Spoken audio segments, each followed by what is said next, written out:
नमस्कार मंडळी. विदर्भातले जर असाल ना तर ही रेसिपी तुम्हाला माहिती असेल.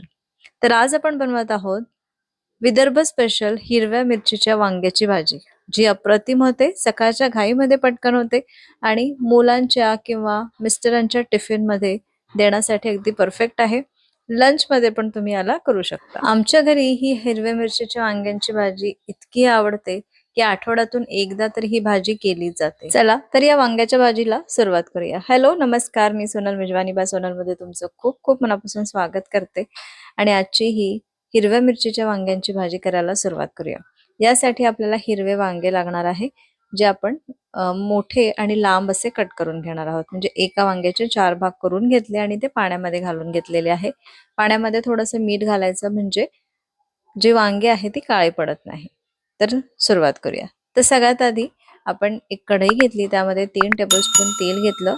तेल छान गरम झालं की त्यामध्ये अर्धा चमचा जिरे आणि अर्धा चमचा मोहरी घातली. मोहरी चांगली तडतडू द्यायची आणि त्यानंतर जिरे घालायचं. नाही तर मोहरी तडतडतपर्यंत जिरे काळे होतात. म्हणून मोहरी चांगली तडतडली की त्यानंतर जिरे घातले. त्यानंतर यामध्ये आपल्याला कांदा आणि मिरची घालायची आहे. तर इथे तिखट जे आहे ते तुमच्या घरी कितपत तिखट खातात तेवढं तिखट किंवा तेवढ्या मिरच्या इथे आपल्याला वापरायच्या आहे.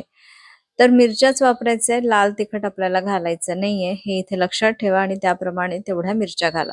तर मी 5-6 मिरच्या घातलेल्या आहे. पाव किलो वांगे मी इथे घेतलेले होते आणि या मिरच्या ज्या आहेत त्या तिखट आहे.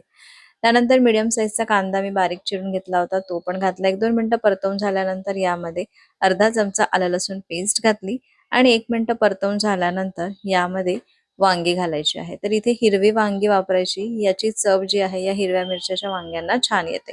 जांभळी वांगी वापरू नका. तर या हिरव्या मिरच्याच्या वांग्यासाठी अशी हिरवीवाली वांगीच वापरायची, अशी थोडीशी लांबट असते ना तशी. मग याला मी या पद्धतीने कट करून घेतला आणि याला छान धुवून याच्यामध्ये घालून घेऊ आणि आता याला 1-2 मिनिटं छान परतवून घेऊ.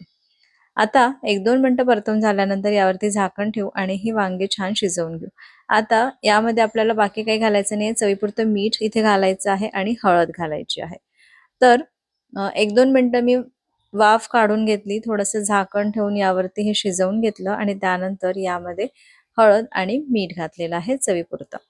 आता एका प्लेटवरती पाणी ठेवायचं आणि ती प्लेट यावरती झाकायची आणि ते पाणी छान गरम झालं की ते यामध्ये ओतत राहायचं. तर 2-3 वेळा करा, म्हणजे जितपत तुम्हाला भाजीला रस्सा पाहिजे त्याप्रमाणे. आणि 10 ते 12 मिनिटं ही भाजी शिजायला, हे वांगे शिजायला लागतात. तेवढ्या वेळामध्ये हे थोडं थोडं गरम असलेलं पाणी यामध्ये घालायचं आहे. आणि हो, यामध्ये टोमॅटो सुद्धा घालायचा आहे, मी सांगायचं विसरले. तर जेव्हा आपण कांदा वगैरे घालतो त्यानंतर थोडासा बारीक चिरलेला टोमॅटो पण इथे घालायचा. 1 टोमॅटो मी इथे घातलेला होता, छोट्या साईजचा. जास्त टोमॅटो घालायचा नाही, नाहीतर भाजीचा रंग बदलतो, टोमॅटोचा रंग भाजीला येतो. ही भाजी आहे ना ती छान अशी हिरवी दिसली पाहिजे आणि अशी लपथपी असायला पाहिजे. खूप पातळ नको किंवा खूप घट्टही नको. हा, जर तुम्हाला ही टिफिन मध्ये द्यायची असेल मिस्टरांना किंवा मुलांना, जर टिफिन मध्ये द्यायची असेल तर तुम्ही याला थोडंसं घट्ट अशी ड्राय कोरडी पण करू शकता. आज मी ही दुपारी लंच साठी करत आहे, त्याच्यामुळे ही भाजी थोडीशी अशी लपथबी ठेवलेली आहे, म्हणजे थोडा रस्सा राहिला तरी चालतो. आणि थोडंसं पाणी यामध्ये ठेवायचं, कारण पूर्ण भाजी झाल्यानंतर आपल्याला जेवायला जर वेळ असेल तर तेवढ्या वेळामध्ये नंतर आहे ना हे जे वांगे आहे ते थोडंसं पाणी शोषून घेतात आणि ही भाजी थोडीशी घट्ट होते. तर इथे असं लपथपी ठेवायची, म्हणजे व्यवस्थित अगदी आपली परफेक्ट भाजी तयार होते. तर आपली भाजी तयार झालेली आहे. वरून कोथिंबीर घालायची आणि गरमागरम चपाती सोबत सर्व करायची. अप्रतिम लागते, एकदा नक्की ट्राय करा. चपाती असेल, फुलकी असेल, वरण भातासोबत पण खूप छान लागते. तर एकदा ट्राय करा. रेसिपी आवडली असेल तर एक लाईक करा आणि ही रेसिपी तुम्ही आधी बघितली आहे का किंवा कधी खाल्ली आहे का हे पण कमेंट करायला विसरू नका. चला पुन्हा भेटते अशाच एका मस्त रेसिपी सोबत पुढच्या व्हिडिओमध्ये. तोपर्यंत बाय बाय.